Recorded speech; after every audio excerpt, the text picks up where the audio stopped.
Good morning friends. आज हम लोग कल जो काइनेटिक एनर्जी या काइनेटिक थियोरी ऑफ गैसेस के बारे में स्टार्ट किए थे, आज उसी के बारे में थोड़ा और देखेंगे। आज उनके एजम्पशंस के बारे में पढ़ेंगे कि क्या है और आइडियल गैस इक्वेशन कैसे बना वो भी देखेंगे। लेकिन वो देखने से पहले कल हम लोग ने जो वीडियो में देखा था वो एक बार शॉर्ट में रिव्यू में देख लेते हैं। Kinetic theory of gases.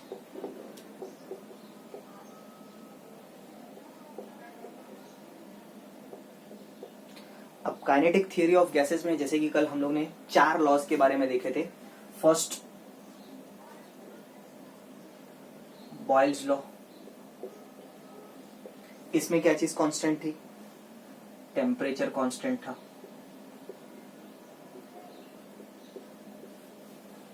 Second law था चार्ल्स लॉ।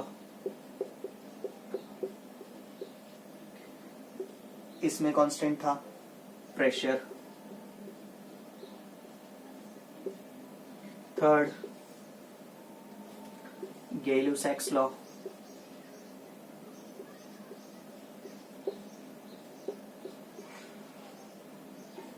इसमें वॉल्यूम कांस्टेंट। नेक्स्ट फोर्थ देखे थे अवोगाड्रोस हाइपोथेसिस।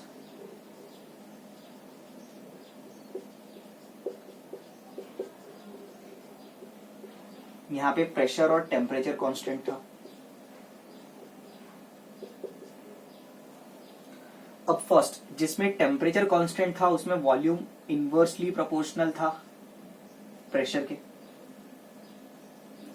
सेकेंड लॉ में प्रेशर कांस्टेंट था और वॉल्यूम डायरेक्टली प्रोपोर्शनल था टेम्परेचर के। थर्ड, प्रेशर डायरेक्टली प्रोपोर्शनल था टेम्परेचर के। And last, volume directly proportional था नंबर ऑफ मोल्स के। अब इन सब को कंबाइन करके 1834 में एक नया इक्वेशन बनाया गया। ये सभी चारों लॉस को कंबाइन करके, ये जो सभी लॉस को कंबाइन करके नया इक्वेशन बना, उसे बोला गया आइडियल गैस इक्वेशन। उसे बोला गया ideal gas equation. Ideal gas equation में अभी हम लोग सभी चीज को कंबाइन करके देख लेते हैं। सबसे पहले volume is proportional to pressure 1/P। Volume is directly proportional to temperature, means temperature भी आ गया। Volume is directly proportional to number of moles, मतलब नंबर ऑफ मोल्स भी आ गए। अब ये जो P डिवाइड में है इधर जाएगा मल्टीप्लाई के लिए, तो क्या मिलेगा? PV is proportional to NT।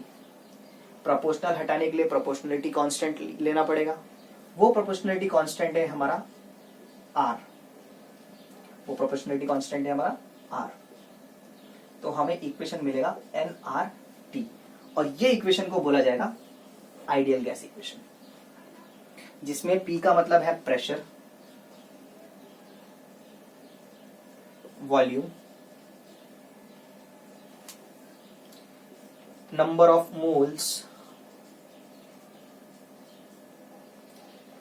Absolute temperature. Absolute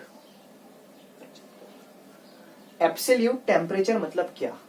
absolute temperature मतलब temperature in kelvins, not in degrees. हमें टेम्परेचर जो यहां पे पुट करना है वो केल्विन्स में रखना है, ना कि डिग्रीज में, डिग्री सेंटीग्रेड्स में। तो ये चीज एक ध्यान में रखना है। R है गैस कांस्टेंट। R का मतलब गैस कांस्टेंट, और ये गैस कांस्टेंट की वैल्यू होती है 8.314 जूल पर मोल पर केल्विन। अब ये जो इक्वेशन है इसे बोला गया आइडियल गैस इक्वेशन। अब इन आइडियल गैस इक्वेशन के बारे में हम लोग आगे देखेंगे, लेकिन उससे पहले आप एक बार ये नोट कर लीजिए।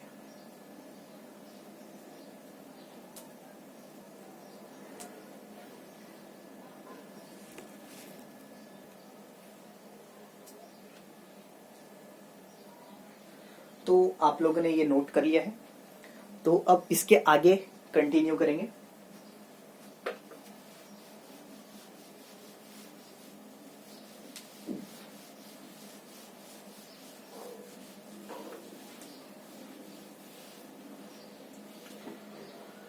जैसे कि इसे बताया गया है आइडियल गैस इक्वेशन। अब आइडियल गैस क्या होती है?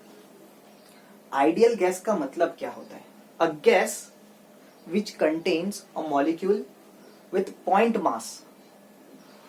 Gas which contains molecules with point mass, मतलब मॉलिक्यूल्स जिसका मास तो हो लेकिन वॉल्यूम ना हो। मास हो लेकिन वॉल्यूम ना हो। लेकिन ऐसा हो सकता है क्या? पॉसिबल है क्या? जिस चीज को मास है उस चीज को वॉल्यूम भी रहेगा। तो इसीलिए ये हमें देखना है कि आइडियल गैस के बारे में। अब बाकी की प्रॉपर्टीज, उनके अजम्पशंस कि क्या बोलती है ये काइनेटिक थियरी, क्योंकि ये जो काइनेटिक थियरी है ये पूरी की पूरी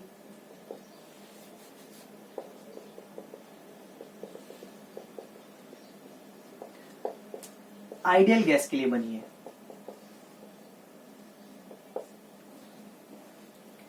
ये पूरा काइनेटिक थियरी जो चैप्टर है वो आइडियल गैस के ऊपर से ही बना है।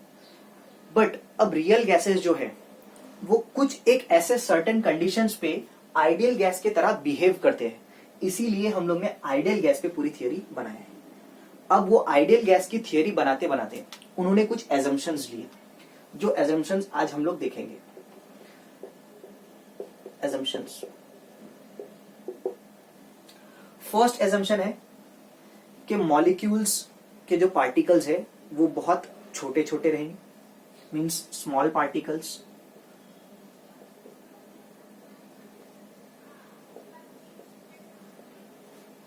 सेकेंड, सभी पार्टिकल्स कंटिन्यूअसली रैंडम मोशन में रहेंगे। सभी पार्टिकल्स कंटिन्यूअसली मूव करते रहेंगे, कंटिन्यूअसली रैंडम मोशन में रहेंगे, मींस मूव करते रहेंगे।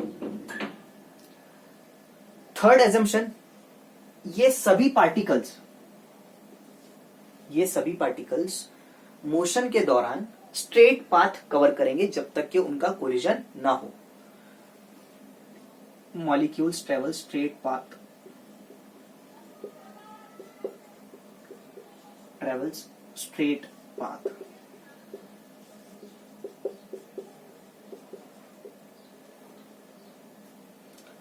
अब स्ट्रेट पाथ मॉलिक्यूल्स कैसे क्या ट्रेवल करेंगे? जैसे सपोज करके एक गैस, मैंने बहुत सारी गैस के मॉलिक्यूल्स लिया और उसे एक कंटेनर में छोड़ दिया, तो गैस के मॉलिक्यूल्स दूर दूर जाएंगे। वो दूर जाने के बाद कंटिन्यूअसली रैंडम मोशन में रहेंगे। तो एक मॉलिक्यूल आएगा, ये दूसरा मॉलिक्यूल है, थर्ड मॉलिक्यूल, फोर्थ मॉलिक्यूल, ये मॉलिक्यूल आया, इसके साथ टकराया। तो ये मॉलिक्यूल टकराने तक के ये जो पाथ है ये हमेशा स्ट्रेट रहेगा। ये मॉलिक्यूल फिर और इसको टकराने के बाद यहां से यहां गया, इसको टकराया, तो ये भी स्ट्रेट लाइन है। फिर यहां से वापस यहां आया, वो भी स्ट्रेट लाइन है। यानी कि स्ट्रेट पाथ कवर करेंगे कोलिजन्स के बीच में। तो ये भी चीज आप एक बार नोट करके रख लीजिए।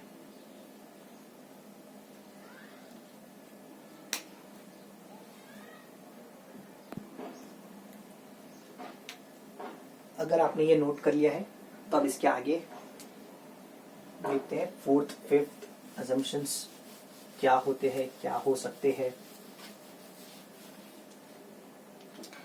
अब इसके बाद का जो अजम्पशन है, उन्होंने ये माना कि जितने भी मॉलिक्यूल्स हैं गैस के, ये सब रिजिड और परफेक्टली इलास्टिक रहेंगे। ये सब मॉलिक्यूल्स रिजिड और परफेक्टली इलास्टिक रहेंगे। Molecules are rigid and elastic. अब इलास्टिक का मतलब ऑलरेडी हम लोग ने 11th में देख चुके हैं।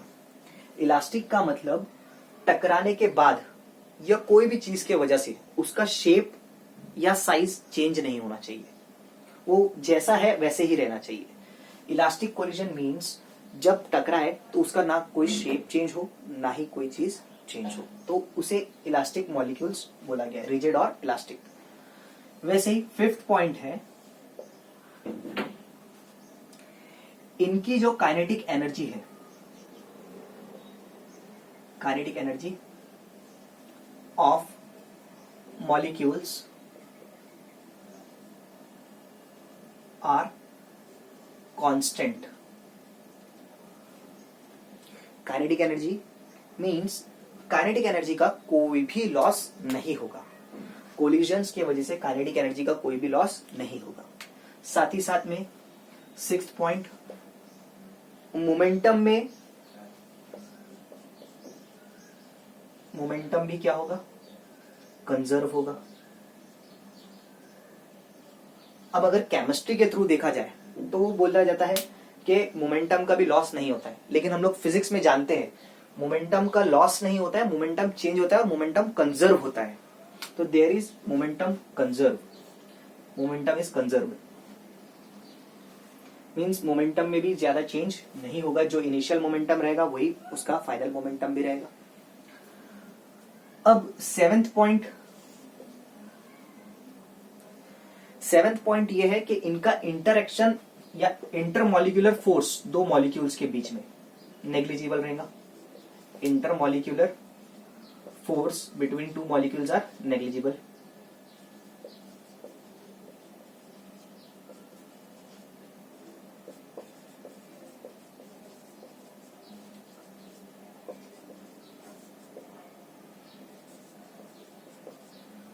Intermolecular force of attraction negligible रहेगा। Intermolecular force of between two molecules अगर नेग्लिजिबल है, मतलब वो एक दूसरे के पास ज्यादा पकड़ के रहेंगे, कंटिन्यूअसली मोशन में रहेंगे, जो कि हम लोग ने ऑलरेडी बता चुके हैं। 8th असम्पशन ये है कि उसके ऊपर ग्रेविटी एक्ट नहीं करेगी, ग्रेविटी इज नेग्लिजिबल।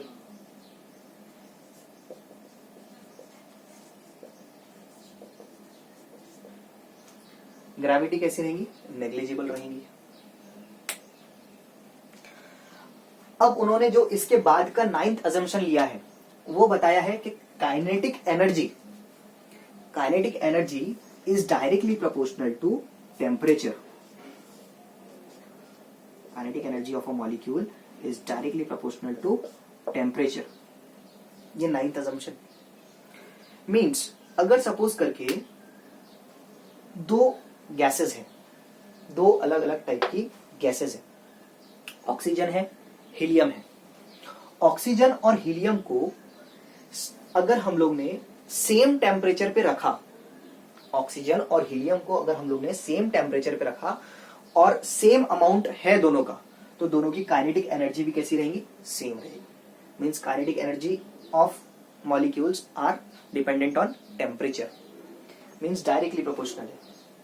ये 9 assumptions के ऊपर से हमारा काइनेटिक थियरी ऑफ गैसेस के आगे के डेरिवेशंस, आगे का पूरा चैप्टर इन सभी पॉइंट्स पे डिस्कस होगा। तो आप ये एक बार नोट कर लीजिए, इसके आपको नोट्स वगैरह भी सेंड किए जाएंगे, वो आप वहां से देख के लिख सकते हैं।